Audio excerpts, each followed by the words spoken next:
Автономијата на универзитетите останува загарантирана, но највисоките образовни институции ќе имаат обврска за отчетност пред владата.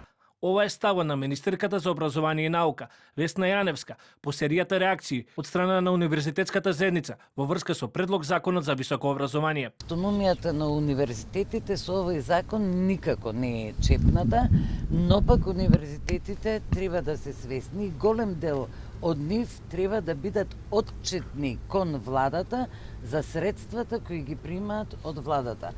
Од тука ние во автономијата воопшто не навлегуваме, но од сега натаму ќе бараме отчетност. Прашањата поврзани со изборот во наставно-научни звања, како и условите за објавување научни трудови во странски списанија, предизвикаа поделби во рамки на научната фела, особено кај националните научни дисциплини, како што е македонистиката. Од Институтот за македонски јазик при Филолошкиот факултет во Скопје сметаат дека за научни области како македонистиката, која представува суштинско сврзано ткиво на македонскиот идентитет, потребно е да се обезбедат посебни услови и можности за објавување трудови во специјализирани научни списанија. Се бараат објавени трудови во странските бази како што се Web of Science, потоа филологијата изземена со различен член дека се бара за нас Скопус. Меѓутоа, без разлика, треба прво сите да имаат предвид дека македонистиката спаѓа во филологија, да, меѓутоа не е исто. Вие не може да изедначувате еден странски јазик со мајчиниот јазик, со јазикот што ви е столб на националниот идентитет.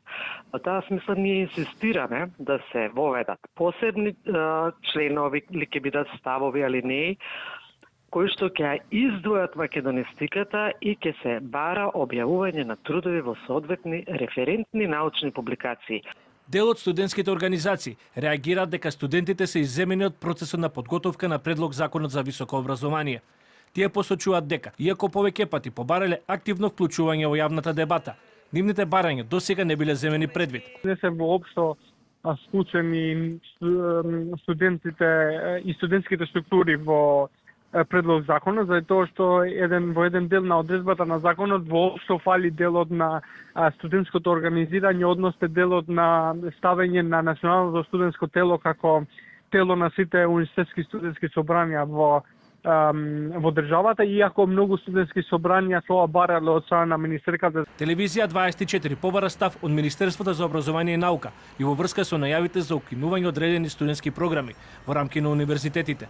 Оттаму појаснуваат дека мерката не се однесува на студиски програми од национално значење, како што се институтите за македонски, албански и турски јазик, Институтот за национална историја, како и катедрите за археологија и историја на уметности слични.